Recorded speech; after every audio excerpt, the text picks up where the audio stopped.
नमस्कार, बहुत बहुत स्वागत है आपका उल्टा चश्मा यूसी पर। और मैं आपके साथ चंद्रकांत शुक्ला।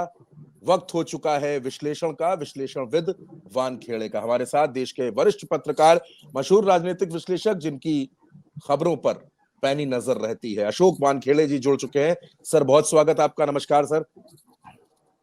सर, बेहद अहम मुद्दे हैं और बेहद संवेदनशील मुद्दे हैं जिन पर मैं आज आपसे चर्चा करना चाहता हूं, क्योंकि उन पर बातचीत करना बेहद जरूरी है।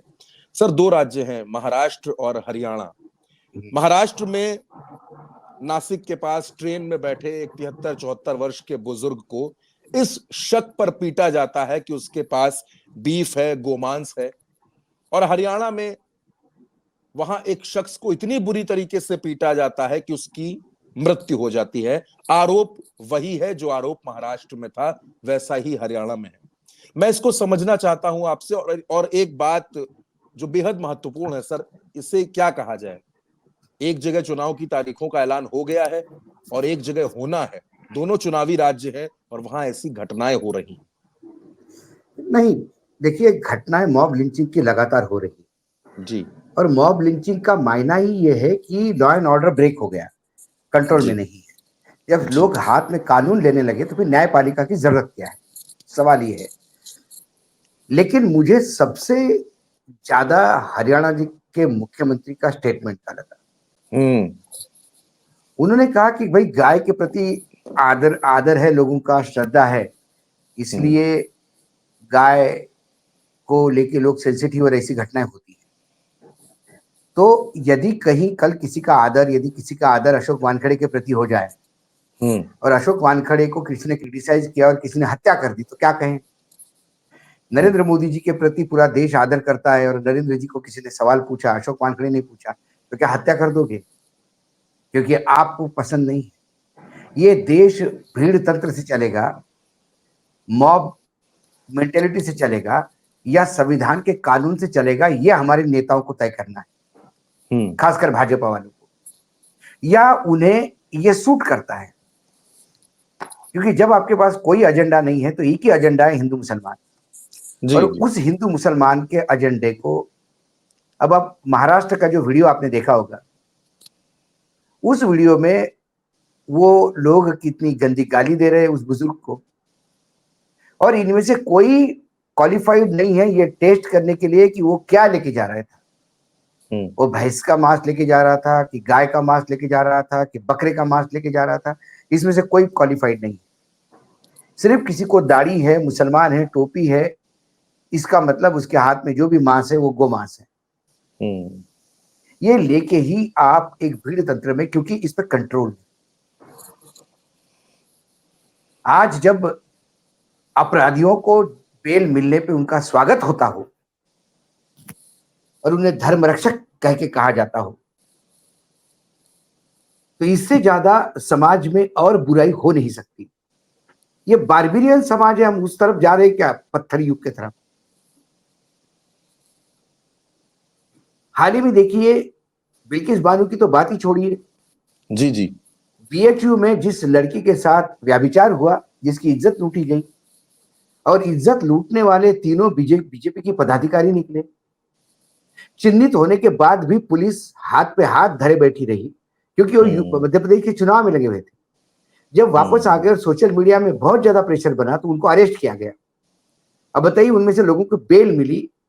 बेल मिलना ही उनका अधिकार हो सकता है, हम्म। लेकिन बेल मिलने के बाद जिस हिसाब से उनका स्वागत किया गया, इसका मतलब व्यभिचार पे आपको बख्शिश मिलता है। व्यभिचार से समाज में आपको उच्च दर्जे से दिखाया जाता है। वहां तो लड़की भी हिंदुओं की थी, हम्म। और उसके उसके साथ मुंह काला करने वाले भी हिंदू थे। इसके बावजूद, क्योंकि ये पुरुष थे और वो स्त्री थी, मैं इसीलिए कहता हूं, जी। आज इनको मुसलमान नहीं चाहिए। कल इस देश से सब मुसलमान चले जाएंगे तो फिर ये दलितों पे अत्याचार करेंगे। हम्म। जब दलित समाप्त हो जाएंगे तो ये फिर महिलाओं पे अत्याचार करेंगे, क्योंकि इनको अत्याचार करने की आदत लगी हुई है। ये सामंती सोच है। बिल्कुल सही। सबका साथ सबका विकास, ये सिर्फ बात है, ढकोसली बातें। हम्म। मुख्यमंत्री ने यह कहना चाहिए था कि भाई, कानून किसी को हाथ में लेने का कोई अधिकार नहीं, हम्म। और कानून अपना काम करेगा। जो भी दोषी हम्म। होगा उसका सजा दी जाएगी। लेकिन वो कहते कि भैया लोगों को क्या कहे, तो फिर उस हिसाब से तो छत्रपति शिवाजी महाराज का स्टैचू गिरने के बाद तो कई हत्याएं हो जानी चाहिए थी महाराष्ट्र में, कि लोगों की श्रद्धा तो जितनी गाय पूजी जाती है देश में, उससे ज्यादा छत्रपति शिवाजी पूजे जाते हैं। मैं गर्व के साथ कहता हूं। बिल्कुल सर। तो यदि सिर्फ क्रिटिसाइज करने पे या आपको लगता है कि आपकी भावनाएं आहत हो गई, इस पे यदि आप हत्याएं करने लगे, तो फिर इस देश में कानून किस बात की? मतलब अभी ओक साहब ने, अभय ओक जी, जस्टिस अभय ओक सुप्रीम कोर्ट के जज है, उन्होंने अभी परसों के दिन पुणे में महाराष्ट्र गोवा बार एसोसिएशन के एक प्रोग्राम में कहा, उन्होंने कहा कि न्यायालय का काम हम ऐसा कैसा कर सकते हैं? एक कोई इंसिडेंस होता है, राजनीतिज्ञ वहां पहुंच जाते हैं, उसको कैपिटलाइज करते हैं और फिर सरेआम घोषणा करते हैं कि इनको हम फांसी देंगे, अपराधियों को फांसी दी जाएगी। अरे आप कौन तय करते हो अपराधियों को फांसी दी जाएगी? ये कोर्ट पे छोड़िए ना। जब मुआवजा तय करने लगेगा क्या फांसी दी जाती है, तो फिर कोर्टों की क्या काम है? जस्टिस गवई के यहां तो अभी केस चल रहा है जी। जस्टिस गवई जी के तो बेंच पे केस चल रहा है बुलडोजर का। उसमें भी उन्होंने कहा कि भाई बुलडोजर आरोपी, अपराधी या अपराध सिद्ध होने के बाद दोषी पाया जाने के बाद भी बुलडोजर कैसा चलता है? घर गिराने का आदेश कोर्ट देगा ना। आप नोटिस देके कैसा घर गिरा सकते हैं? तो बिल्कुल सर, ये कितना झूठ बोलते हैं ये सामने आया। तुषार मेहता जी जो सरकारी वकील है, उन्होंने कहा कि माय लॉर्ड, ये जो घर गिराए हैं इनका कोई लेना देना नहीं है आरोपी से। ये घर इसलिए गिराए गए हैं कि वो गैर कानूनी घर बने थे और बाकायदा नगर पालिका ने नोटिस दी। जी। अब देखिए चंद्रकांत जी, क्या संयोग है उत्तर प्रदेश में। कोई भी मुस्लिम समाज का एक व्यक्ति आरोपित होता है और तुरंत उसका घर इलीगल घोषित होता है। जी, घर गिराया ये जाता है। एक बार नहीं, दो बार नहीं, तीन बार नहीं, लगातार हो रहा है। दर्जनों बार हुआ ये। दर्जनों बार हुआ जी। तो ये संयोग है। तो जज साहब ने तो पूछना चाहिए कि आप ये 5 केसेस निकालिए, ये 5 इलीगल घर थे आपने गिराए, हम मान लेते हैं आपकी बात, सरकार जो कहे ठीक है, नोटिस दिया आपने और घर गिराया, क्या ये मामला कोर्ट में चला? क्या उसको न्याय मांगने का अधिकार नहीं है? आपने कहा इलीगल है और आप मान लेंगे, वो भी कोर्ट जाएगा, कोर्ट तय करेगा ये इलीगल है कि नहीं। चलो कोर्ट ने भी ऑर्डर दिया लेकिन आपने एग्जीक्यूट नहीं किया, 5 साल तक पड़ा रहा, आपने अब एग्जीक्यूट किया। तो आप ये बताइए कि जिस शहर में ये घर गिराया गया, इस घर गिराने के पहले कितने घर गिरे, उसके बाद कितने घर गिरे, ये बताइए। या एफिडेविट दे दीजिए कि उस शहर में सिर्फ एक घर गैर कानूनी था, पूरा शहर कानूनन है, ये एफिडेविट दे दीजिए। ये और योगी जी के कई वीडियो है कि मेरे बुलडोजर खड़े हैं, याद रखिए आप। भाई किसको धमका रहे आप बुलडोजर से? वो बुलडोजर चल रहा है, वहां कह रहे कि भैया सरेआम नेता कह रहे, चाहे ममता बनर्जी हो, मैं फांसी, दोषी को फांसी दिलवा दूंगी। अरे तुम कौन होती हो फांसी देने वाली? एक नाथ शिंदे महाराष्ट्र में कहते हैं कि हम पालघर को, बदलापुर वालों को हम फांसी देंगे जी। अजित पवार कहते हैं फांसी देंगे। अरे आप बोलो, कानून न्यायालय प्रक्रिया में जो सबसे बड़ी सजा होगी वो दिलवाई जाएगी। हम प्रयास करेंगे न्यायपालिका का, यदि क्योंकि आपने, उन्होंने कहा, जज साहब ने कहा, ओक साहब ने कि क्या बदतमीजी है, आप न्यायालय की कोई औकात ही नहीं रखते, स्वयं ही न्याय करने देते। जब मंत्री ही न्याय करने लगे, मुख्यमंत्री न्याय करने लगे, मुख्यमंत्री जस्टिफाई करने लगे मॉब लिंचिंग, तो मॉब लिंचिंग करने वालों का तो सम्मान बढ़ेगा। यदि आज किसी को एमएलए का टिकट चाहिए तो उसको ये काम करना पड़ेगा, तो उसका स्वागत होगा।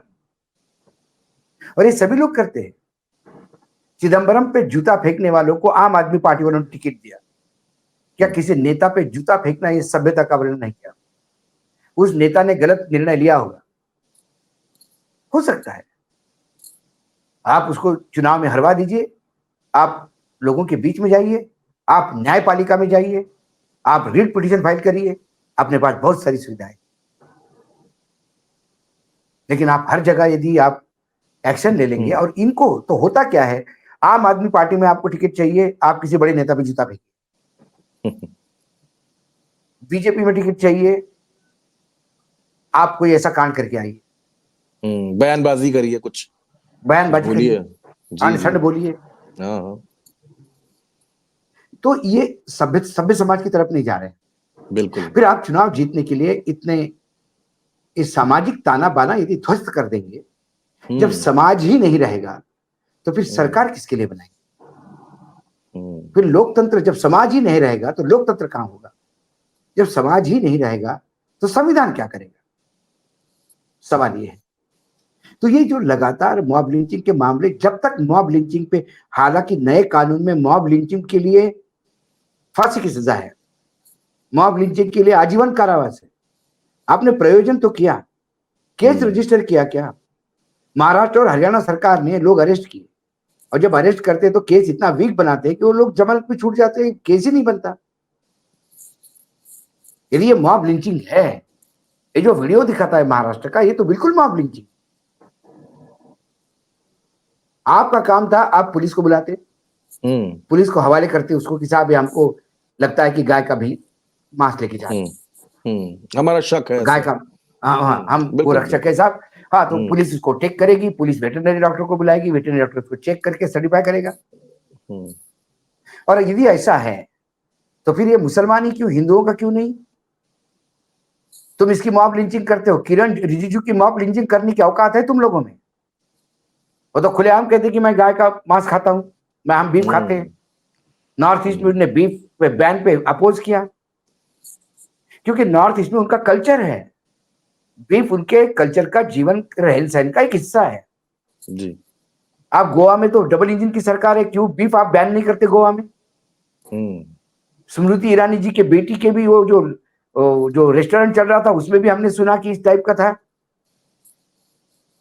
आप करो तो सदाचार, दूसरे करे तो व्यभिचार, ये डबल स्टैंडर्ड क्यों? ये जो मराठी दिखे, इनको तो गोवा बहुत नजदीक है। गोवा तो महाराष्ट्र ट्विन स्टेट जैसा है, भाई बहन है, कोई भाई भाई है, छोटे भाई बड़े भाई। जाइए गोवा में जाके हंगामा करिए, जहां गोमांस खुलेआम बिक रहा है सरकार के लाइसेंस से। औकात है इनकी जाने की, ये सिर्फ पब्लिसिटी पाने के लिए, नेता बनने के लिए ये काम कर रहे हैं। ये राजनीतिक दलों को देखना है कि इस वैगाबॉन्ड कैरेक्टर्स को आप कितना प्रमोट करोगे। ये मैं बता रहा हूं आपको, ये भस्मासुर बनेंगे। ये आने वाले समय में ये गोरक्षक घर में घुस के मारेंगे इन्हीं नेताओं को, इनका काम नहीं किया तो।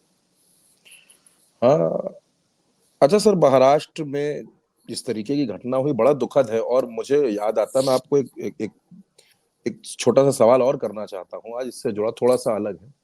एक क्या ऐसा एक माहौल एक समझ में आता है 2014 के बाद से, खास तौर पर, कि लोगों के अंदर एक बेवजह का गुस्सा ज्यादा बढ़ता जा रहा है। लोगों के अंदर खीज, नाराजगी, गुस्सा, ये भावना जो है, ऐसा नहीं होता था पहले सर।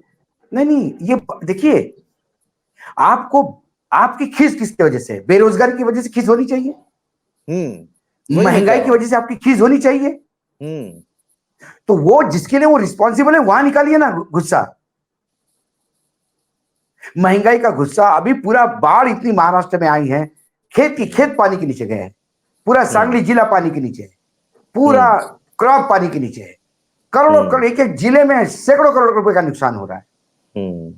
कल और आज भयानक बरसात है मराठवाड़ा विदर्भ में, लोग बह गए हैं, संपर्क टूट गया है, आर्मी के हेलीकॉप्टर की जगह बुलाने पड़ रहे हैं। इसका गुस्सा है। आपकी थाली महंगी होगी, इसका गुस्सा है। हाँ, बिल्कुल गुस्सा। उसका गुस्सा मुसलमानों पे क्यों निकालना? ये गुस्सा नहीं है, ये सुनियोजित तरीके से किए गए कांड है। हम हिंदू है, और जब तक आप मुसलमान पे हाथ नहीं उठाओगे तब तक आपका हिंदुत्व ठीक नहीं होगा। ये कहीं और होता तो मैं मानता, छत्रपति शिवाजी की भूमि पे ये हुआ है, तो ये छत्रपति शिवाजी के लोग नहीं, ये शिवाजी के मावड़े नहीं है। इनके खून पानी हो चुका है, और इनके खून में गद्दारी की बू आती है। ये सर अशोक महाराष्ट्र को सर, बदनाम करने लगे हैं। जी, ये जो लोग हैं जिन लोगों ने इस तरीके की वारदात को अंजाम दिया है, ये आखिर ये दिखाने की कोशिश किसको है? ये क्या बनने की कोशिश है? क्या ये क्या क्या ऐसा करना ये हिंदू हृदय देखिए, सम्राट बनाता है? नहीं नहीं, ये देखिए, ये वीडियो बनाए गए, हाँ, उनको पता था वीडियो बन रहा है, हाँ, वही वही मैं ये समझ रहा वीडियो था। बना के रिलीज हो गया। हाँ, इससे पूरे एरिया में मैसेज जाता है कि देखो कैसा हुआ, अब अपने को भी ऐसा कुछ हम्म, करना है। हम्म, ये जानबूझकर फैलाएगी चीजें, एक षड्यंत्र के तहत। महाराष्ट्र में चुनाव है, 20% 80 करो, हर एक को बोलो कि देखो एक मुसलमान क्या कर रहे हैं, मारो इनको। एक मैसेज देने का प्रयास कर रहा है, ये हिंदू वोटों को कंसोलिडेट करने का प्रयास कर रहा है कि भूल जाइए ये महंगाई, बेरोजगारी, ये सब तो आते जाते रहते हैं। मैं बाढ़ पीड़ित, आत्महत्या, किसानों की चिंता मत करिए, पहले देखिए मुसलमानों को ठिकाना लगाना है, इसलिए बीजेपी को साथ मिलाना है। मैसेज ये है, ये मैसेज देने का प्रयास कर रहे हैं। हाँ, क्योंकि बिल्कुल ठीक बात सर। बीजेपी के मतलब सत्ता में तो भाजपा है ना, हाँ, हाँ, बिल्कुल। एनडीए गवर्नमेंट है, उनने हम्म, इसका निषेध अभी तक नहीं किया है। एक नाथ शिंदे से लेकर सब चुप है। हम्म, ऑन द अदर हैंड देखिए, गद्दारी राज्य से कितनी बड़े लेवल पे की जाती है। सत्ता के लिए ये महाराष्ट्र को लगा हुआ एक बहुत पुराना रोग है, गद्दारी का। छत्रपति शिवाजी महाराज ने सबसे ज्यादा लड़ाई अपनों से साथ लड़ी। संभाजी जिन्होंने कभी कोई युद्ध नहीं हारा, ऐसा अविजेता, और लड़ने के लिए हर युद्ध में पीछे से नहीं, सामने से, सबसे सामने होते थे संभाजी, सबसे आगे घुसने वाले शत्रुओं में संभाजी होते थे। ऐसा वीर योद्धा गद्दारी के चलते शत्रु के हाथ लग गया। देवेंद्र फडणवीस ने एक नया फॉर्मूला लाया। अच्छा। कि छत्रपति शिवाजी महाराज ने सूरत लूटी नहीं थी, तो छत्रपति शिवाजी महाराज सूरत गए काहे के लिए थे, ये सवाल है। उन्हें कहा कांग्रेस ने इतिहास गलत बताया। छत्रपति महाराज, सूरत ये मुगलों का सबसे कैश रिच बंदर था। वो जो सुबह था, सूरत सुबह, वो पूरे मुगल को पैसा देता था, मुगल साम्राज्य की पूरा तिजोरी भरता था, क्योंकि वो उस जमाने का वेल एस्टेब्लिश्ड पोर्ट था, सी पोर्ट। अच्छा। सारा व्यवसाय वहां से होता था। अंग्रेजों से लेके डच, पुर्तगीज, इन सभी ने औरंगजेब के दरबार से ही परमिट हासिल किया था। छत्रपति शिवाजी महाराज सूरत क्यों जाए? छत्रपति शिवाजी महाराज ने कोई इंपोर्ट किया था जो सूरत से नहीं छोड़ रहे थे, इसलिए लेने गए थे? छत्रपति शिवाजी महाराज कोई शादी में चले गए थे, जैसे नरेंद्र मोदी जी शादी में चले गए लाहौर? सूरत से कोई लेना देना नहीं। छत्रपति शिवाजी महाराज सूरत लूटने गए थे, और उस समय लड़ाइयां लूटने के लिए होती थी। और जब स्वराज्य के लिए पैसा कम पड़ा, तो वो सूरत में 2 बार उन्होंने छापा मारा। अच्छा। और औरंगजेब, मतलब मुगल गफलत में रहे, उन्हें कभी सोचा नहीं था कि इतने दूर से सूरत में आके, और आप इमेजिन करिए इतनी फौज सूरत तक गई, कोई हवा नहीं लगने दी किसी को। अब जब सूरत में गए तो उन्होंने बाकायदा पैसा वसूला सबसे। अंग्रेज, डच ये मिलने गए उनको, बोला साहब आपको क्या चाहिए? बोले इतना पैसा चाहिए, चलो खाली करो। पूरा खजाना लूटा और वापस आ गए। 2 बार हुआ। मैं देवेंद्र फडणवीस से सुनना चाहता हूं कि छत्रपति शिवाजी महाराज किसी के बुलावे पे गए, शादी में गए, क्योंकि उस समय स्थिति इतनी विकट थी कि मुगल के क्षेत्र में कोई शादी के लिए भी नहीं जाता था। अपने अपने एरिया में सब गढ़ किलों पे रहते थे, सेफ। क्योंकि आरोप ये लग रहे हैं कि महाराज ने 2 बार सूरत लूटी, इसलिए ये गुजराती लगातार महाराष्ट्र को लूट रहे हैं। ये परसेप्शन अच्छा। बना, क्योंकि गुजराती महाराष्ट्र से 2 बड़े-बड़े प्रोजेक्ट गुजरात लेके गए। मुंबई से कई बड़े-बड़े ऑफिसेस गुजरात शिफ्ट हो गए। ये बदला लिया जा रहा है। जब ये नरेशन बना तो एक नई थ्योरी के साथ फडणवीस आए कि छत्रपति ने कभी सूरत लूटी ही नहीं, वहां ढोकला खाने गए थे। तो कुल मिलाकर जी, एन केन प्रकरण हिंदुत्व की ध्वजा पे सब आ जाए, इसके लिए मॉब लिंचिंग भी होगा, सारी चीजें होगी।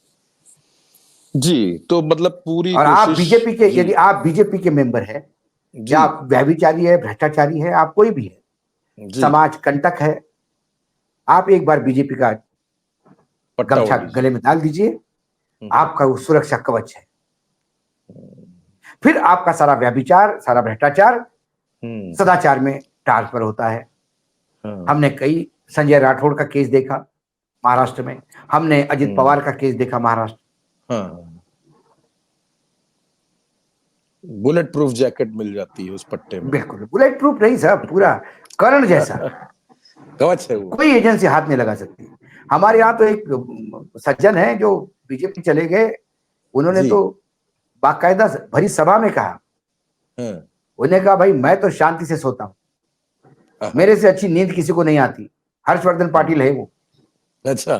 उन्होंने कहा कि मुझे रात में सबसे अच्छी नींद लगती है, क्योंकि मुझे कभी सीबीआई, इनकम टैक्स, ईडी का डर ही नहीं लगता, क्योंकि मैंने बहुत पहले भाजपा में प्रवेश कर लिया। वाह, भाजपा में प्रवेश आपको मतलब अच्छी नींद लेनी है तो भाजपा में आइए। ये उन्होंने खुलेआम बात की। वाह, बड़ी सुविधाजनक बात उन्होंने बता दी कि सुरक्षित सुविधाजनक अगर बात रहना बताई है तो उन्होंने। भाजपा में मुझे कम से कम हर्षवर्धन पाटिल के साथ एक सच्चाई बोली उसने। हाँ बिल्कुल, सच्चाई की बाकी जैसा लोगों के लिए, हिंदुत्व के लिए हम बीजेपी के साथ, महाराष्ट्र के विकास के लिए बीजेपी के साथ, किसान की भलाई के लिए बीजेपी के साथ, ये तमाम राष्ट्र ढकोसले निर्माण बातें के उसने लिए आए नहीं। हैं। राष्ट्र निर्माण के लिए बीजेपी के साथ, जी, ये ढकोसले वाली बात उन्होंने नहीं। जी, आज बहुत लंबा वक्त सर आपका ले लिया मैंने, लेकिन आज समझना बहुत जरूरी था। और आज जिन जिन मुद्दों को आपने समझाया, शिवाजी महाराज, संभाजी महाराज और तमाम जो महाराष्ट्र को समझने के लिए, महाराष्ट्र को समझने के लिए सब जानना भी बेहद जरूरी है। और जो घटनाएं महाराष्ट्र और हरियाणा में हुई जो बेहद दुखद हैं, सर ने बड़ी बारीकी से बताया, समझाया कि आखिर ऐसा हो क्यों रहा है और ये क्या बनने की कोशिश है। तो दर्शकों, बहुत बहुत शुक्रिया आप सभी का हमसे जुड़ने के लिए, और खास तौर पर शुक्रिया अशोक सर का, जिन्होंने अपना बहुत कीमती वक्त निकाला और हमें ये पूरा समीकरण समझाया। बहुत बहुत धन्यवाद सर। नमस्कार। नमस्कार।